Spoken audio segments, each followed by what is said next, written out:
We're looking to hire talented and motivated loan originators here at VIP Mortgage. For anyone that doesn't know who we are from social media perspective, what are some of the things that we're doing here at VIP that are different? Because I know you've created a lot of things here that are super unique. So can you speak to some of those things that you've done? Our way of doing this business is based on the customer experience.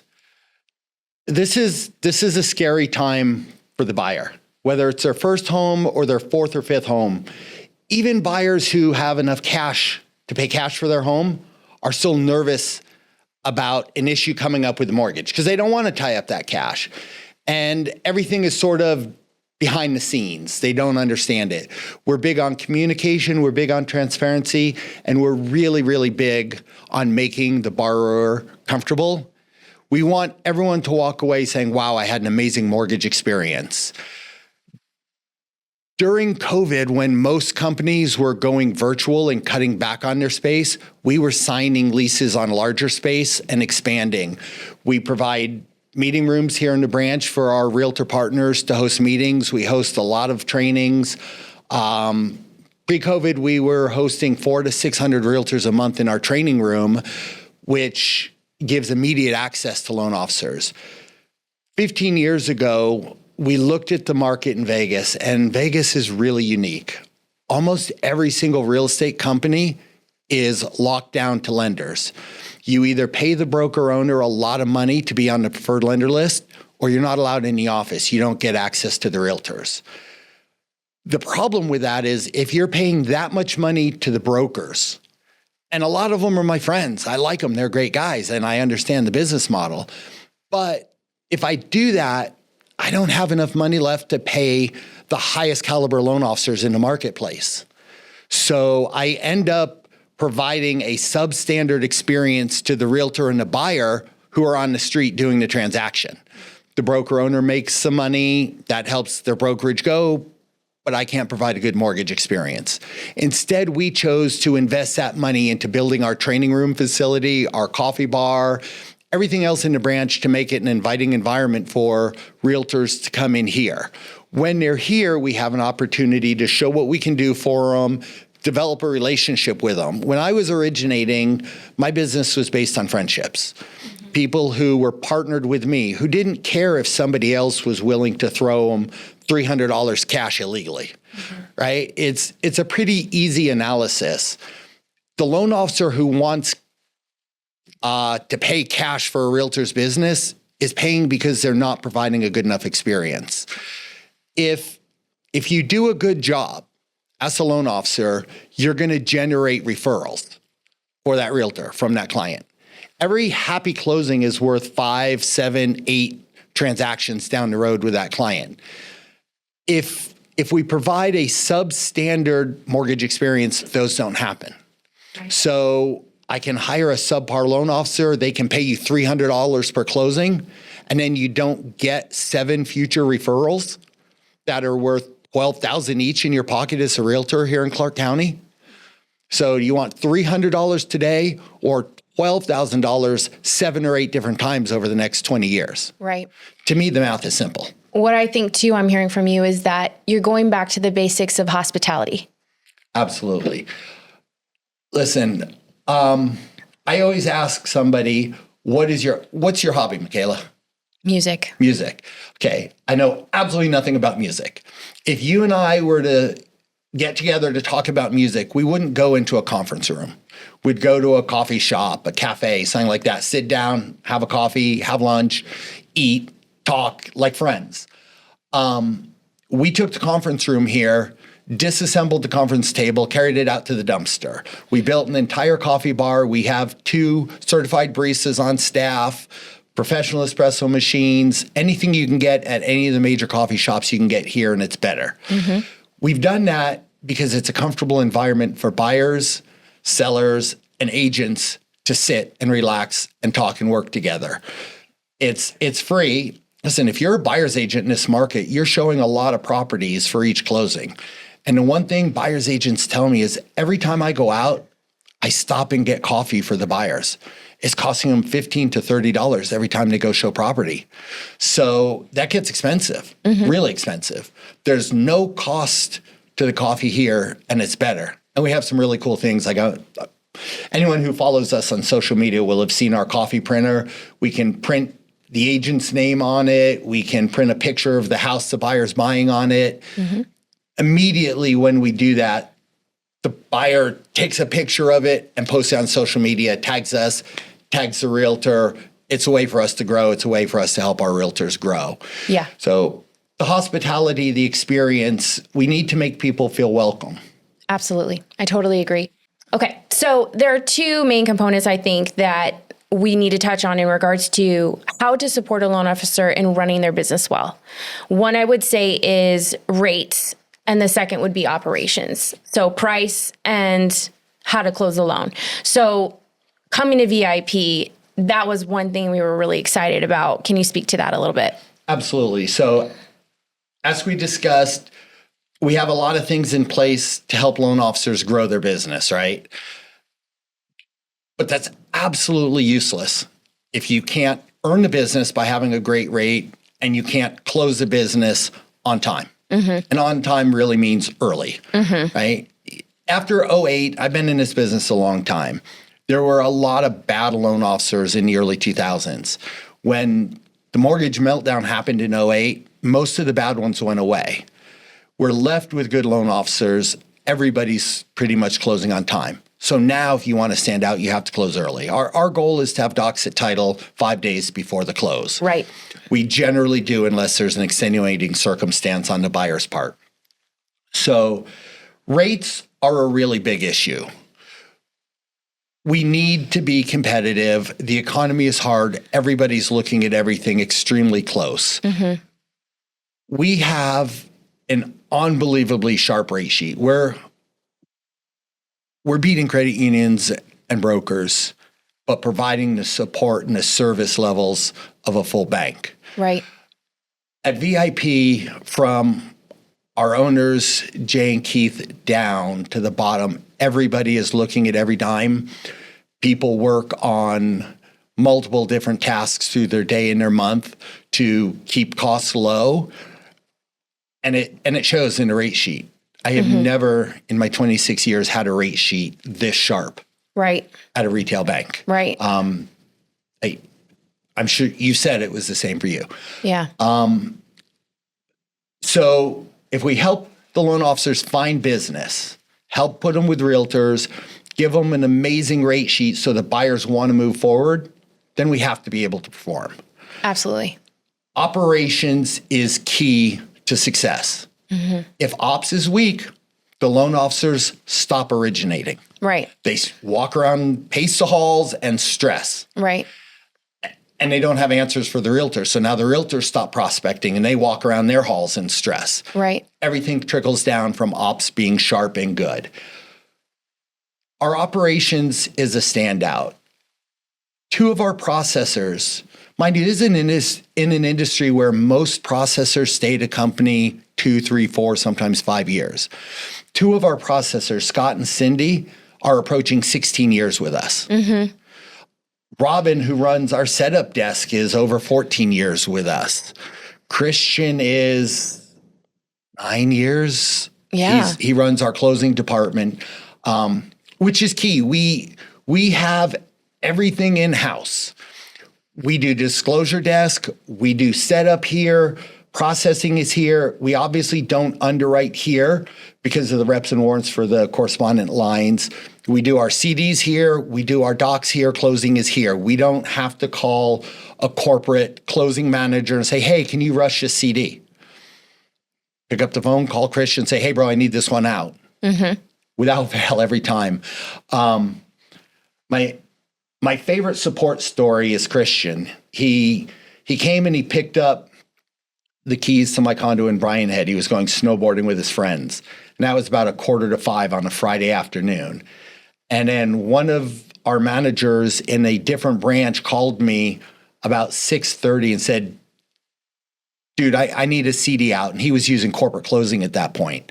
He's like, dude, I need a CD. Can your guy get it out? I said, let me call him. He picked up my keys to go up to Bryan Head, but maybe he hasn't left yet. I called Christian, and immediately was heartbroken because I could hear the car noise in the background. I'm like, he's already gone.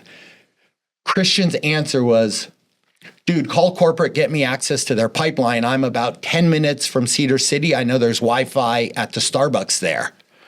10 minutes later, he calls me in the parking lot. He'd gotten his laptop out of the back of the car. He had it open. I'd gotten him access through corporate to that other branch's pipeline. He cranked out that CD. Yeah. Fired up his car, headed up to the mountain, and had a great weekend snowboarding. The team here, everybody operates that way. Yeah. Everybody. Everybody cares. Everybody cares. Probably be a little uncomfortable for you, but I want to talk about you for a second. Sure. I love to talk about me. And as an operations manager,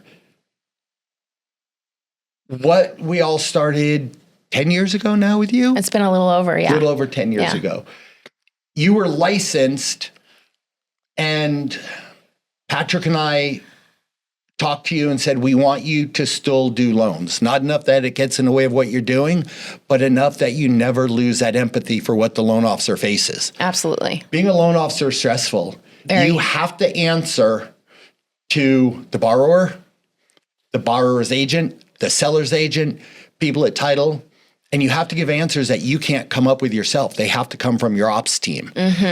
So many operations managers get jaded. It's just unreal how often you hear them say, get control of your transaction, control your buyers, your files in line, we'll get to it. The fact that you do 12, 15, sometimes 18 deals a year, you're empathetic. I hear this from the loan officers all the time. It's great. I go to Michaela and she's like, I know that listing agent. Let me give them a call and assure them that we're good.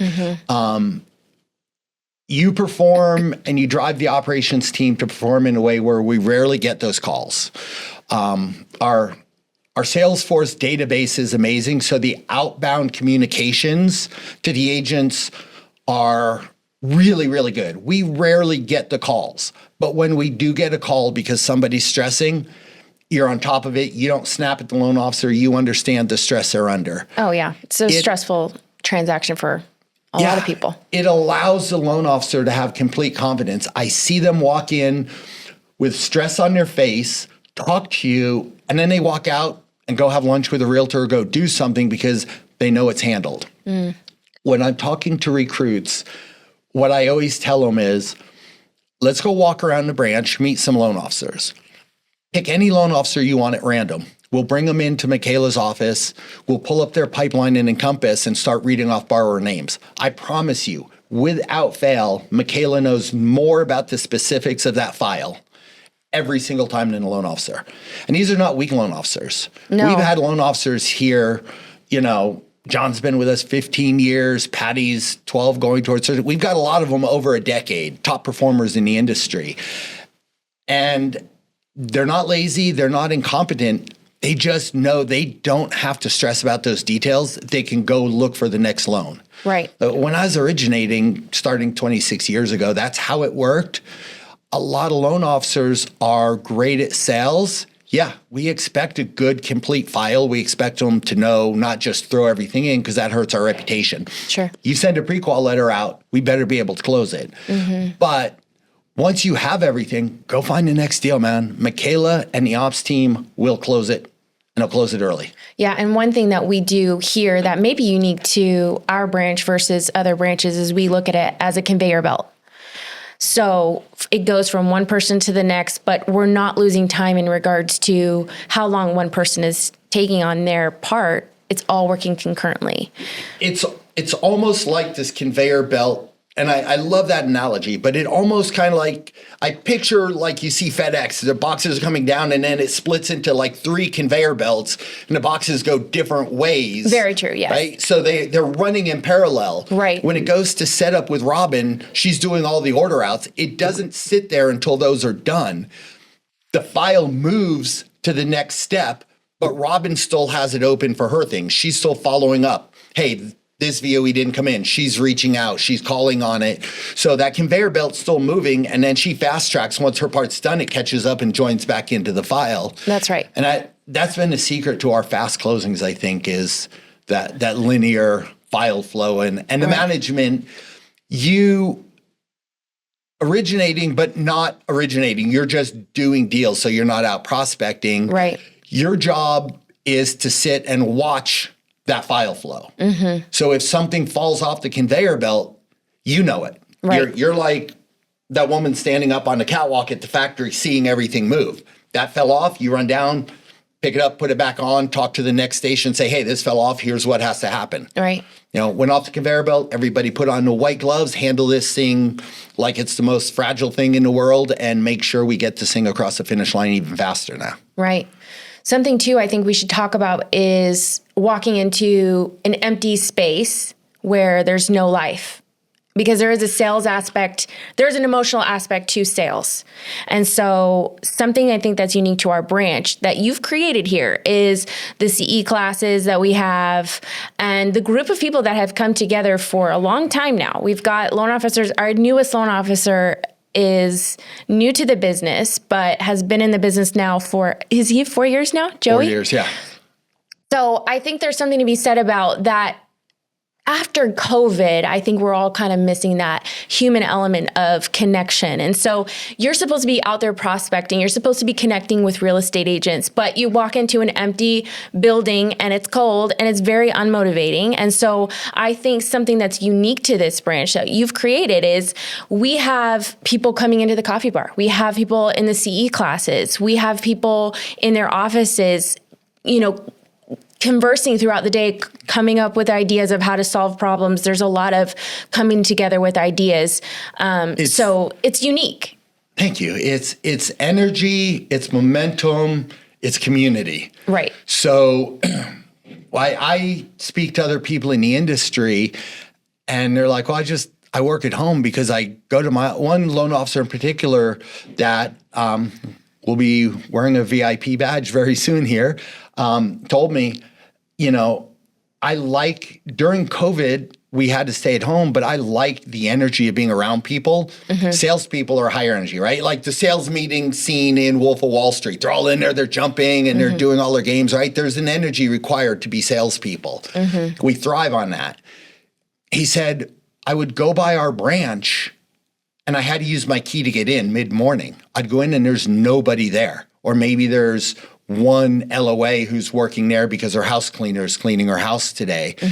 And he was like, it killed my energy, my momentum. He would come by our events. We do a lot of branch events, parties, get-togethers, classes, 3 or 4 times a week. We have anywhere from 10 to 40 or 45 realtors in our training room. That's energy.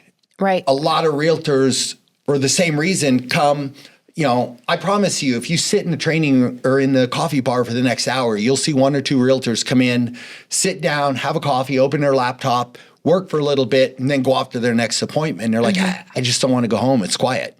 I'd rather be in here where there's things happening. They're talking to Daphne, they're talking to me, talking to you, talking to the loan officers. That energy hypes them up before their next appointment. And it's motivating. Motivating. The loan officers are the same way. They want to be around people. A lot of companies always brag that their management team has an open door policy. My door is always open, yours is always open. But more impressive is every loan officer's door is always open. Yeah, this is a community of really great these people. Guys, to fit in this culture, you're not the loan officer who comes in, closes the door, and talks quietly in your phone so no one hears what you're doing, right? There's enough transactions out there for all of us. We work as a group. A lot of our realtors will call their loan officer here and say, hey, I'm about to submit an offer on this deal. The listing agent is Brian Knisley at eXp Better Life Realty. Does anyone know him? Well, that loan officer will send an email out to the group. Does anyone know Brian? Obviously, everyone in here knows Brian, right? But they'd send an email out. I'll be like, hey, one of my closest friends, what about it? Oh, my agent's submitting an offer. I can call Brian and tell him nothing illegal or unacceptable is going to happen. He's not going to accept the lower offer because we know this agent.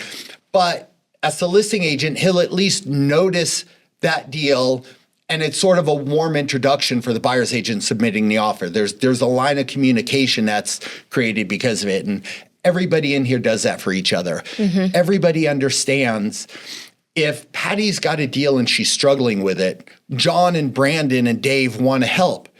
Because when we as a group successfully close that deal early, their pre-qual letter might fall on that listing agent's desk next week. Right. If that deal goes well, the chances of them getting their offer accepted go up. Right. So it really is a communal thing. I remember in the beginning of COVID, there were 6, 7, 8 of us that were in every day. The rest of the team had kids suddenly who were at home and they didn't know what to do. So they were at home trying to figure out their new life balance. I walked into one of the loan officers' offices. It was like 4:15 in the afternoon on, and I call it Tuesday. And out of the corner of my eye, I see all of the team members on the screen on a Zoom call. And Zoom was new to all of us at that point, right? Yeah. So immediately the first thing I think is, oh shoot, what meeting did I call that I'm not on, right? Right. And so I'm like, oh, what's going on? And she said, it's happy hour. Patty said it was happy hour. Yeah, because it's happy hour. We all miss each other. It started with 2 of us. Someone else heard. And so every day at 4:00 we got on. Some of us have a beer, some have a shot of tequila, some have a bottle of water, some have a cup of coffee. We all get together. We spend just 10 or 15 minutes BSing, making fun of each other, talking about a file situation we might have, whatever. And then we get back to what we're doing, but we miss each other. Yeah. I had to leave the room pretty quick because I was like, oh, dust in my eye. Yeah. I was like, that, when we started this company all those years ago, that was the culture we wanted. Yeah. Had we scheduled a happy hour for the branch on Zoom at 4:00 every day, it wouldn't have meant the same Right. as the fact that it organically happened. And that's what happens in here. People from all different walks of life. You know, John drives all the way from Centennial. He's here by 7:30 every morning. We've talked to him about opening a satellite branch up there. He's like, no, I want to be with the group. Patty drives a long ways to come in every day. She's like, no, I want to be with the group. Tanya, most of these guys, some live close. You're a few minutes away, but some of them are 45 minutes each way. And they're like, no, I don't want a satellite location. I want to come in and be with the group, and I come in here every day. Right. There's a lot of loan officers who tell me, I don't come in or I don't go into my branch because I don't have any loans. No, you don't have any loans because you don't go into the group. Right. The loan officers who come in and are together always succeed. They close more loans than they close when they didn't have a group, a family to be a part of. Right. And we're looking to add to that at Yes. this point. We have room in this group to grow together, and we want to expand now. And so if you're looking for something like this type of community, this type of energy, and the creativity coming alongside somebody who's been in the industry, how long have you been in this industry? You're going to show your age. I started when I was 4, and I've been in the business 26 years. Okay. So Bill has been very successful. He's taken the time to decide he wants to enter into a mentorship part of your business. And at this point, you've helped grow many loan officers' businesses from the ground up. And so if you want to be a part of something like that, if you want to be a part of a community, you want to have that energy in your office, and you want that mentorship of having somebody who's done this successfully, has creative ideas on how to grow your business and your real estate agent's business, we want to hear from you. We want to talk with you. We want to see if this is something that would fit for what you need in your business to grow. So any parting thoughts? I think one other unique aspect of our group, our branch, is the non-producing aspect. So you, as I mentioned earlier, you do close a few loans, but you don't prospect. Those are loans that just family and friends call you. Your focus is on watching the pipeline. I stopped producing almost 15 years ago. The decision was made that we couldn't hire the caliber of loan officer we want to work with if we had to compete with them. I have some friends who are producing managers. They do a great job of balancing that. I'm not saying that model is flawed. I'm just saying for us, the non-producing manager role is perfect. How can I, as a manager, help you grow if I'm focused on my own production. Right. As a producing manager, I make a lot more on my loan than I make on yours. The other struggle is it's 3 days left in a month. You need a CD out. You come to my door. My phone rings with my client. We're a fiduciary responsibility state. We are licensed, we have a fiduciary responsibility.